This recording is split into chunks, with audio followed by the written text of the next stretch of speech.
Bheja fry or brain fry.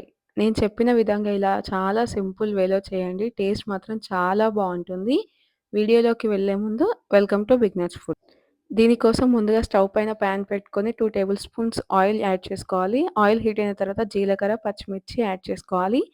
ఇవి కొద్దిగా fry అయిన తర్వాత కొద్దిగా కరివేపాకు, ఆ తర్వాత స్ప్రింగ్ ఆనియన్స్ అండ్ ఆనియన్స్ కూడా యాడ్ చేసుకోవాలి. స్ప్రింగ్ ఆనియన్స్ అనేది కంప్లీట్‌గా ఆప్షనల్ అండి. ఏంటంటే వేస్తే టేస్ట్ బావుంటుంది. ఇవి కొద్దిగా ఫ్రై అవ్వనివ్వాలి. ఫ్రై అయితున్న టైంలో కొద్దిగా పుదీనా కూడా ఫ్లేవర్ కోసం యాడ్ చేసుకోండి. ఒక 2, 3 లీవ్స్ యాడ్ చేస్తే చాలు. ఇవన్నీ కొంచెం గోల్డెన్ కలర్ వచ్చే వరకు ఫ్రై అవ్వనివ్వాలి. తర్వాత అల్లం వెల్లుల్లి పేస్ట్ కూడా ఒక 1 టీ స్పూన్ యాడ్ చేసుకొని ఫ్రై అవ్వనివ్వాలండి. పచ్చివాసన ఏం లేకుండా ఉండేలా చూసుకోండి.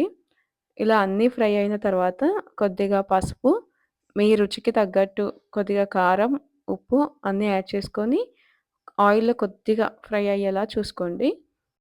ఏంటంటే నాన్ వెజ్‌లో కొద్దిగా కారం ఎక్కువ ఉంటేనే టేస్టీగా ఉంటుంది.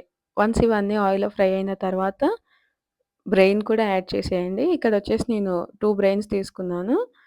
ఇవి ఆయిల్‌లో వేసేసి మూత క్లోజ్ చేసి ఒక 5 మినిట్స్ ఉంచాలి. 5 మినిట్స్ తర్వాత మూత తీసి గరిటెతోటి నిదానంగా కలుపుకోవాలి.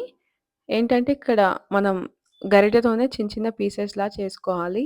మరీ చిదిమేయకుండా ఒక బ్రెయిన్‌ని ఒక 2, 3 పీసెస్‌లా చేసుకోవాలంతే. అలా గరిటెతో బాగా కలుపుకోవాలి.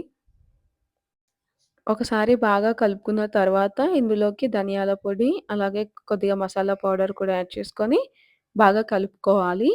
అంతా కలిపేసిన తర్వాత ఒక హాఫ్ మినిట్ అలా వదిలేసి, ఇప్పుడు మనం కొద్దిగా కొత్తిమీర కూడా యాడ్ చేసేసుకొని స్టవ్ ఆఫ్ చేసుకోవాలి. ఇలా చేస్తే మాత్రం బ్రెయిన్ ఫ్రై చాలా అంటే చాలా టేస్టీగా ఉంటుంది. డెఫినిట్‌గా ట్రై చేయండి. ఇలాంటి వీడియోస్ కోసం మన ఛానెల్‌ని సబ్స్క్రైబ్ చేయండి.